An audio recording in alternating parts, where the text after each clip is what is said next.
ब्रजभूषण शरण सिंह के कार्यक्रम में पहुंचकर एक नौजवान लड़के ने महफिल लूट ली, जिससे ब्रजभूषण नाराज भी हुए। इस वीडियो में हम इसी पर करेंगे बात। नमस्कार, 4 PM पर आप सभी का स्वागत है। दोस्तों, पूर्वांचल की सियासत और दबदबे की राजनीति में आज हम आपको एक ऐसी तस्वीर दिखाएंगे जिसने बड़े बड़े नामों की चमक फीकी कर दी। नाम बड़ा, कद ऊंचा, ताकत पुरानी, लेकिन भीड़ किसी और के लिए उमड़ पड़ी। जी हाँ, गोंडा जिले में बीजेपी के कद्दावर नेता ब्रजभूषण शरण सिंह की एक राष्ट्र कथा चल रही थी।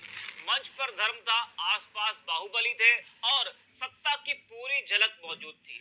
लेकिन इसी बीच एक नौजवान की एंट्री होती है और पूरा माहौल पलट जाता है।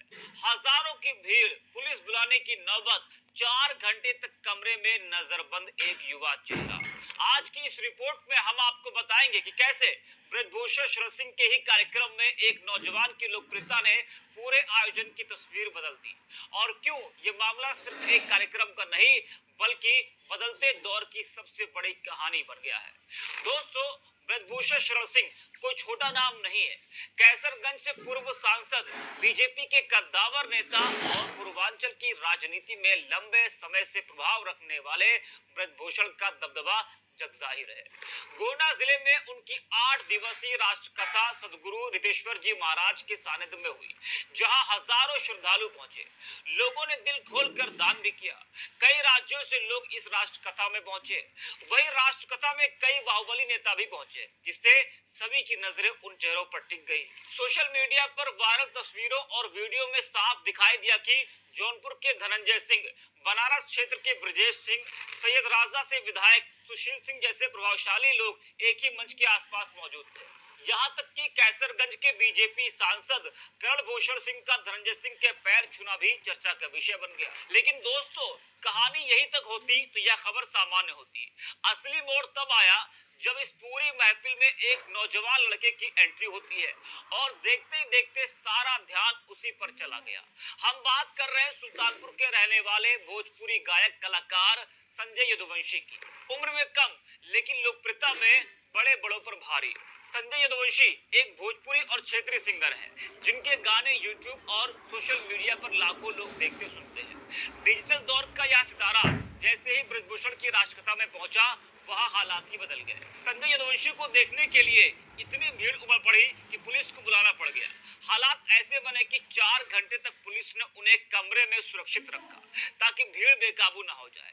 जिस आयोजन में पहले किसी बड़ी हस्ती के पीछे इतनी भीड़ नहीं देखी गई थी, वहाँ अचानक संजय यदुवंशी के लिए जनसैलाब उमड़ पड़ा, और वो भी किसी नेता या महाराज के लिए नहीं बल्कि एक युवा सिंगर संजय के लिए।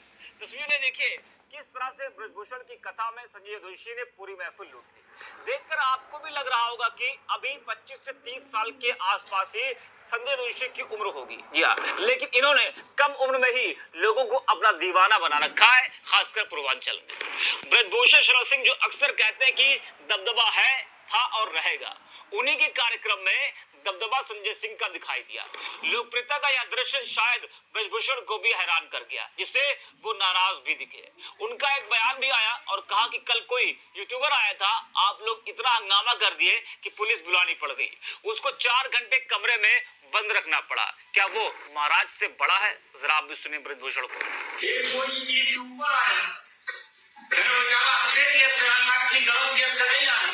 लेकिन आप लोगों ने इतना हंगामा कर दिया कि उसको ले जाकर के कमरे में पुलिस वालों को मना करना पड़ा। ये ठीक नहीं है, कोई भी आवे, हम महाराज जी से तो बात नहीं हो सकता ना, हम उन माना है जो लोग कहता है।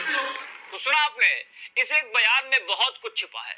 यह सिर्फ नाराजगी नहीं बल्कि बदलते दौर की झलक भी है। दोस्तों, जहां पहले ताकत और राजनीति भीड़ खींचती थी, आज वहां पहचान, आवाज और सोशल मीडिया का असर ज्यादा दिखाई देने लगा है।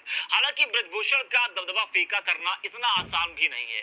वो सिर्फ पूर्वांचल तक नहीं है बल्कि देश के कई राज्यों तक उनकी पकड़ और लोकप्रियता है।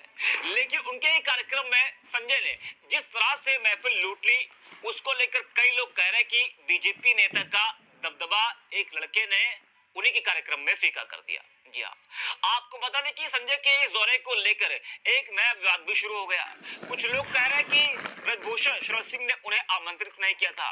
वहीं संजय के परिजनों का दावा है कि उन्हें 3 दिन पहले कॉल आया था और निमंत्रण मिलने के बाद ही वह राष्ट्रकथा में शामिल होने पहुंचे थे। इस बीच संजय का एक वीडियो भी वायरल है जिसमें वह हाथ जोड़कर अपने फैन से शांति बनाए रखने की अपील कर रहे हैं। दोस्तों, यह पहली बार नहीं जब संजय यदुवंशी चर्चा में आए हो। इससे पहले गोरखपुर में जब वो कार्यक्रम करने गए थे तो उन्होंने आरोप लगाया था कि उनके साथ कार्यक्रम में धक्का मुक्की हुई थी, उन पर हमला करने का प्रयास किया गया था और उनके हाथ से माइक भी छीन लिया गया था और किसी तरह से वो उस कार्यक्रम से बचकर बाहर निकले थे। जी हाँ, तो ये पहली बार नहीं कि संजय वो चर्चा में आए हो। जैसे कि हमने पहले कहा कि गोरखपुर में भी उनके साथ में हाथापाई का आरोप लगा था और संजय ने खुद वीडियो जारी कर कहा था कि उन पर हमला करने का प्रयास किया गया। और अब जब वो गोंडा पहुंचे और जिस तरह से भीड़ उनके पीछे उमड़ी तो एक बार फिर वो चर्चा में आ गए। दोस्तों, यह घटना किसी एक व्यक्ति की हार या जीत की कहानी नहीं है, यह उस बदलाव की कहानी है जिसमें डिजिटल लोकप्रियता पारंपरिक दबदबे को चुनौती दे रही है। एक युवा सिंगर जिसकी ना कोई राजनीतिक कुर्सी है ना कोई बाहुबल, सिर्फ उसकी आवाज और फैन फॉलोइंग वो भीड़ खींच लाती है। इसे संभालने के लिए पुलिस बुलानी पड़े। जी हाँ, तो इस वीडियो में इतना ही। आगे रिपोर्ट